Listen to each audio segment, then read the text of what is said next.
Salut à tous et bienvenue sur ce nouvel épisode de Mange ton manga. J'espère que vous avez faim parce qu'on passe à table. Tout commence par un veille difficile pour notre protagoniste Minami Satoru, qui se retrouve à devoir accompagner un ami et sa copine en ville.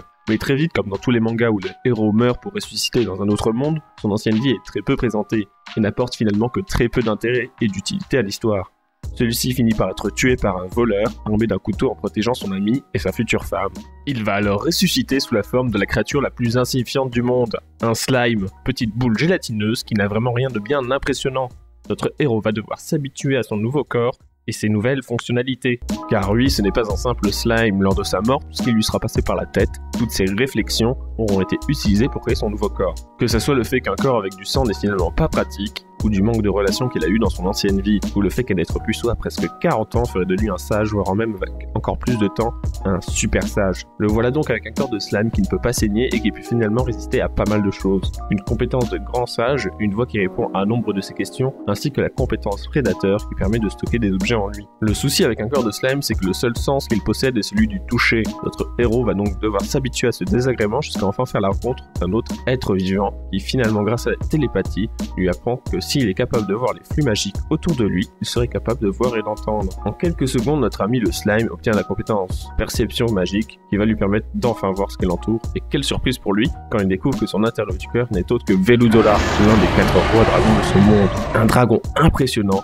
et qui finalement est assez sympathique. Du fait que depuis 300 ans, il est scellé dans cette grotte et que c'est la première fois depuis longtemps qu'il peut discuter avec quelqu'un. Le slime finit par trouver en Veludola son premier ami dans ce nouveau monde et comme tout ami, il est de son devoir de venir en aide à celui-ci en trouvant une solution pour le libérer. Ne trouvant aucune solution, il propose au dragon de l'avaler en utilisant sa compétence prédateur le temps qu'il trouve un moyen de briser le sceau qui le retient. Après 300 ans d'emprisonnement et de solitude, rien de mieux que de voyager dans le ventre d'un slime. Pour clore leur amitié avant de se faire avaler par le slime, le dragon décide de se donner un nom en commun. Le voilà rebaptisé Veludola Tempest et notre héros Rimuru Tempest. Ainsi, une fois dans le corps de Rimuru, sa capacité de grand sage va analyser un moyen de libérer Veludola.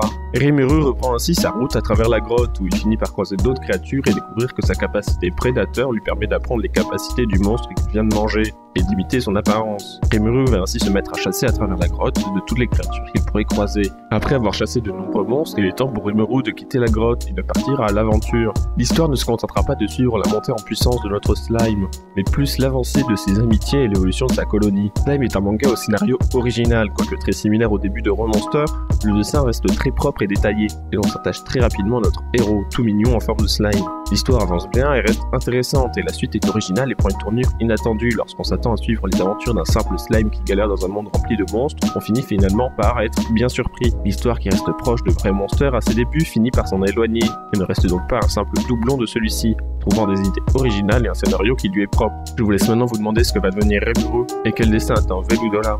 Et bien vous découvrirez ça en lisant Tensei Shitara Slime d'Ataken, ce manga avec un nom vraiment beaucoup trop long, qui va être renommé en France par Moi quand je me réincarne en slime. Un nom finalement tout aussi long. Le manga sera édité à partir du 9 novembre 2017 aux éditions Kurokawa, donc n'hésitez pas à aller l'acheter à sa sortie. Voilà, j'espère que cet épisode vous aura plu, vous pouvez vous abonner, discuter et me donner votre avis dans les commentaires sur le manga et sur cet épisode, et sur ce je vous souhaite un bon appétit.